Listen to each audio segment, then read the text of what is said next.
Hi friends, నిన్నైతే మా తమ్ముడు అయితే ఊరికి వెళ్ళిండు కదా.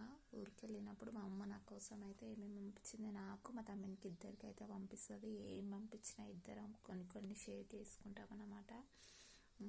మా తమ్ముడు పోయినప్పుడు అయితే తీసుకొని వచ్చిండు. ఏమేమి తెచ్చిండని చూపిస్తా.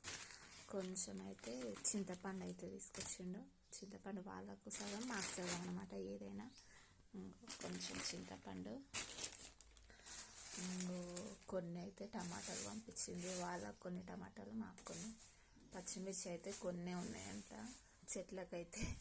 పచ్చిమిర్చి కొన్ని ఉన్నాయి చెట్లకు, బుజ్జి అందుకోసమే కొన్ని పంపించిన అన్నది. టమాటాలు ఎక్కువ పంపించింది. ఇంకా చిక్కుడు గింజలు అయితే మస్తు, మా ఇంటికాడ చిక్కుడు చెట్టు ఉందన్నమాట. చిక్కుడుకాయలు అయితే మస్తుగా వస్తుంది. ఇంకా చిక్కుడు గింజలు, అన్ని చిక్కుడు గింజలు ఎక్కువ శాతం అయితే గుగ్గిళ్ళు వేసుకుంటాం అనమాట. మేము మా సైడ్ గుగ్గిళ్ళు ఉంటారు. ఈ గుగ్గిళ్ళు చాలా బాగుంటాయి అసలుకి. గుగ్గిళ్ళు వేసినప్పుడు అయితే వీడియో పెడుతుంది. కొన్ని ఉలువలు అయితే పంపించేసింది.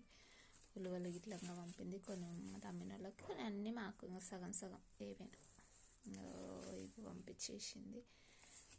నాకు ఇష్టం చింతకాయ పచ్చడి అంటే.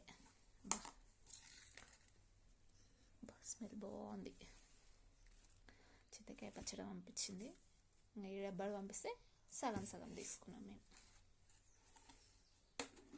పేదాల్చా మళ్ళీ పంపిస్తుంటుంది అనమాట.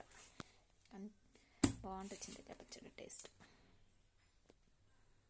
అందరు అమ్మలు ఇట్లనే పంపిస్తారు కదా కూతుర్లకైతే.